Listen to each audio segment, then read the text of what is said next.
اهلا بيكم. عمرك اتعاملت مع اي حد من اصحابك او قرايبك وحسيت انه مش مرتاح معاك في التعامل؟ لا، وبدات تحس ان المشكله عندك انت؟ خليني اقول لك ان في المواقف دي بنسبه كبيره المشكله فعلا بتبقى عندك انت، لانه باختصار رائحه الفم الكريهه من الحاجات اللي ممكن تاثر على ثقتك في نفسك. بس خليني اقول لك خبر حلو ان ليها حل. كمل معايا الحلقه للاخر وهتعرف ايه اسباب رائحه الفم الكريهه وايه حلها، ازاي تقدر تتخلص منها نهائيا. انا معاكم دكتور عمرو ودي قناتنا اسنان اونلاين، والنهارده هنتكلم عن حاجه ناس كتير بتعاني منها لكنها مش عارفه سببها ايه، وهي رائحه الفم الكريهه. يلا فنجان قهوتك ويلا بينا.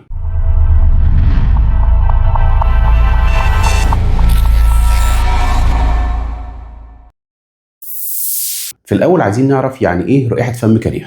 رائحة الفم الكريهة أو الباد بريث بعض الناس بتعتبرها مرض. هي مش مرض في حد ذاتها، هي علامة إن في مشكلة في الفم عندك أو في الجسم بصفة عامة. فمش معنى إن في حد حواليك أو أنت واخد بالك إنك عندك رائحة فم ومش لطيفة إنك تستسلم للأمر وتقول إن دي مشكلة عندي ومش هعرف ليها حل وخلاص على كده. لا، لازم تعرف إيه هي وإيه أسبابها، وأكيد هقول لك إيه حلها. احنا طبيعي عايشين في مجتمع التعامل فيه بقى على نطاق واسع وبتتعامل مع فئات مختلفه من الناس، فلازم تاخد بالك قوي من رائحه الفم وما تسمح لهاش خالص انها تاثر على علاقتك باللي حواليك، خصوصا انها مشكله بسيطه ولها حل. مجرد ما تعرف اسبابها هتعرف حلولها وبكده المشكله تنتهي للابد. ويا ترى ايه هي اسباب رائحه الفم الكريهه؟ تعالوا مع بعض نستعرض اسباب رائحه الفم الكريهه سبب بحيث نعرف نعالجها مع بعض واحده بواحده وما تبقاش رائحه الفم الكريهه شكوى دايما عندك. اول واهم سبب من اسباب رائحه الفم الكريهه هو البكتيريا اللي بتتجمع على اللسان والاسنان. البكتيريا دي اللي بتتجمع بل وبتزيد لو انت ما انتظمتش في تنظيف اسنانك بالفرشه والمعجون، او نظفت بس ما نظفتش بالطريقه المثاليه اللي المفروض تنظف بيها اسنانك.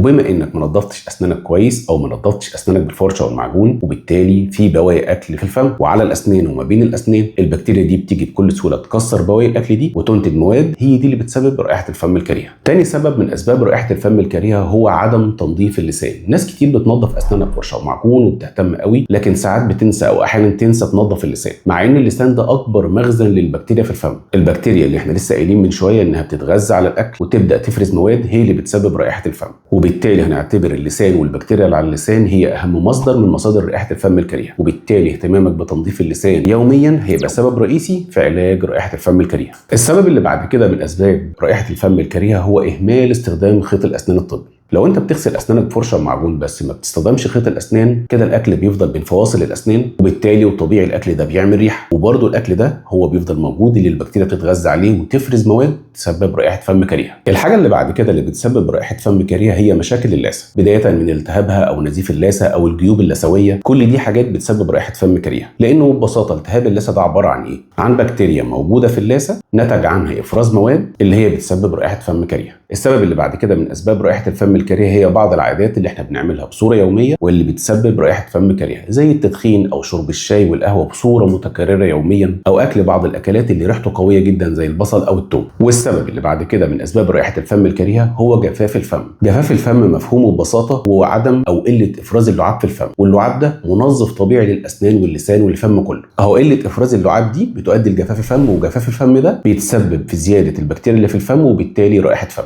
والسبب اللي بعد كده في اسباب رائحه الفم الكريهه هي اسباب طبيه، ودي حالات نادره بتبقى رائحه الفم فيها بسبب بعض مشاكل في المعده، او احيانا التهابات في الجيوب الانفيه، او احيانا بعض الامراض المزمنه الاخرى. حالات بيبقى عندها مشاكل طبيه مزمنه بتؤدي لرائحه فم، او رائحه الفم بتبقى مصاحبه ليها. تعالوا بينا بقى على الجزء الاهم، ازاي نعالج رائحه الفم الكريهه. اول واهم حاجه هي نظافه الفم والاسنان بطريقه صح وبصفه مستمره. نظف اسنانك بفرشه ومعجون مرتين يوميا، بفرشه ناعمه بمعجون فيه فلورايد وبالطريقه الصح اللي احنا عارفينها. احنا عاملين حلقه على القناه هنا تقدر ترجع لها بالطريقه الصح لتنظيف الاسنان بالفرشه والمعجون. هنتبع الطريقه الصح في تنظيف الاسنان بالفرشه والمعجون، ودي هتبقى اول واهم خطوه في علاج رائحه الفم الكريهه. كمان هنبدا نستخدم خيط الاسنان الطبي. خيط الاسنان مش رفاهيه، دي حاجه اساسيه. خيط الاسنان بيشيل 40% من بواقي الاكل اللي في الاسنان، لان الفرشه بتشيل 60% فقط. فاستخدامك للخيط الطبي دي حاجه اساسيه، وتقدر تقول عليها حاجه بقت من البديهيات دلوقتي، او في مفهوم تنظيف الاسنان في الفتره اللي احنا بقينا فيها دي، لان انت هتنظف اسنانك بالفرشه والمعجون هتشيل 60% فقط من الرواسب اللي على الاسنان. لكن الاكل اللي دخل ما بين الاسنان ده مش هيتنظف الا بالخيط،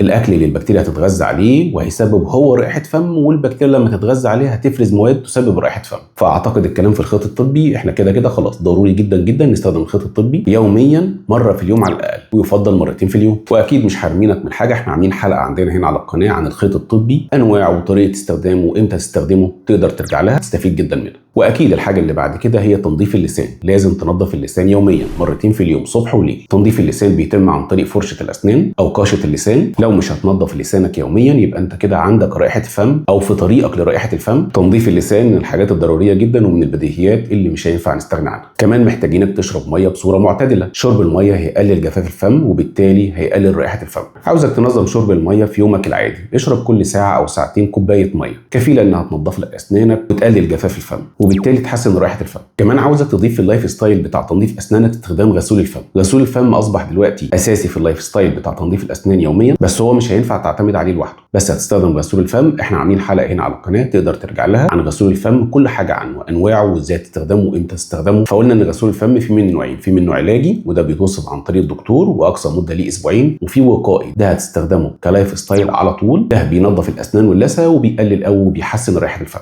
غسول الفم مجرد حاجه بتساعدك في اللايف ستايل بتاع تنظيف اسنانك، ما ينفعش تعتمد عليه لوحده. ما ينفعش تقول انا هنظف اسناني بغسول الفم واستخدم غسول الفم يوميا وبس كده واستغنى عن خيط الاسنان والفرشه والمعجون وكل المواد الاساسيه دي، لانها مواد اساسيه وغسول الفم هو اللي اداه مساعده. ولو المشكله مستمره او في تزايد لازم تزور دكتور الاسنان، لازم تروح عياده الاسنان. دكتور الاسنان بيكشف عليك، لو في التهابات في اللثه تتعالج او لو في جير على اسنانك ينظفها. وطبعا كده كده زي ما احنا عارفين احنا لازم نزور دكتور الاسنان كل من 3 ل 6 شهور، ننظف الجير اللي على الاسنان ونشيك على اسناننا كلها بصفه عامه. دايما مشاكل الاسنان لما تكتشف بدري وتتعالج بدري الموضوع بيبقى اسهل وبالتاكيد اوفر. تعالوا بقى بينا نتكلم على حاجات انت بتعملها اعتقادا منك انها بتحسن رائحه الفم. لا، احنا هنقول لك بلاش ما تعملهاش. الحاجات دي بالعكس بتزود رائحه الفم او انها حلول مش صريحه او نهائيه لرائحه الفم. واولهم هو مضغ اللبان. انت بتمضغ اللبان اعتقادا منك ان اللبان ده بيحسن رائحه الفم او انه يحل مشكله رائحه الفم. اللبان حل جزئي من حل المشكله ومش اساسي. الاساسيات اللي احنا اتكلمنا عليها هي تنظيف الاسنان الفعلي بالفرشه والمعجون واستخدام الخيط والمضمضه. اللبان بالعكس لو في سكر هيزود لك المشكله. فلو حابب تستخدم اللبان تستخدمه كاداه مساعده جنب الحاجات الاساسيه اللي احنا قلنا عليها، ويفضل طبعا اللبان يكون بدون سكر. او انك تستخدم غسول الفم بطريقه عشوائيه. غسول الفم انواع، في حاجات بتوصف عن طريق الدكتور ما ينفعش تستخدمها بنفسك او ازيد من الوقت اللي المفروض تستخدمها فيه، لكن عندك الغسول الوقائي تقدر تستخدمه مفيش اي مشكله يوميا والفتره غير محدوده. واهم من ده كله بلاش خالص تهمل تنظيف اللسان. اللسان اكبر مخزن بكتيريا في الفم وهو المصدر الرئيسي لرائحه الفم. ده احنا لو فرضنا ان رائحه الفم جايه من الاسنان، عايزك ترجع للقناه عندنا، احنا عاملين حلقه كامله عن اللسان وازاي هو بيشارك مش بس في رائحه الفم، في التهابات الانسجه بتاعه الفم عموما وكمان تسوس الاسنان. وفي الحلقه دي كمان قايلين لك ازاي تعالج المشاكل دي كلها وازاي تنظف اللسان وطرق تنظيفه وادوات تنظيفه. فانت معانا هنا على القناه كل حاجه موجوده ومالكش حجه. هتلاقي كل الوسائل والاساليب اللي تقدر تستخدمها للاهتمام بصحه اللثه والاسنان، لان زي ما احنا عارفين الوقايه في الاسنان اسهل واوفر بكتير قوي من العلاج. ويلا عايزك تقولي في الكومنتات لو مريت بالمشكله دي قبل كده ومشكله رائحه الفم، وقول لي ايه الطريقه اللي انت استخدمتها عشان تحسن رائحه الفم. يلا فيدنا وفيد غيرك. قبل ما امشي واسيبك عايز اقول لك ان رائحه الفم مش مجرد حاجه بس محرجه احنا بنتحرج منها، دي رساله ان في مشكله في جسمك او في الفم عايزه تتعالج او تتظبط،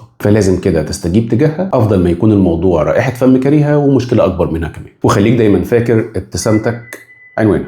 ويلا بينا على اللايك والسيف والشير. اعمل لايك للحلقه وشيرها مع كل اصحابك، وطبعا اعمل اشتراك في القناه. شير الحلقه مع كل اصحابك وحبايبك، خليهم زيك يهتموا بصحه اللثه والاسنان. وما تنساش تشترك في القناه وترشحها لكل اصحابك. وكنت معاكم دكتور عمرو ودي قناتنا اسنان اونلاين. اشوفك الفيديو الجاي. سلام.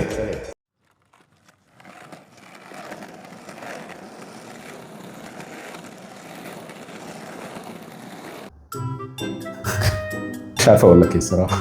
يلا جد بقى جد، انا عايز اقول لكم يلا، ويلا بينا على اللايك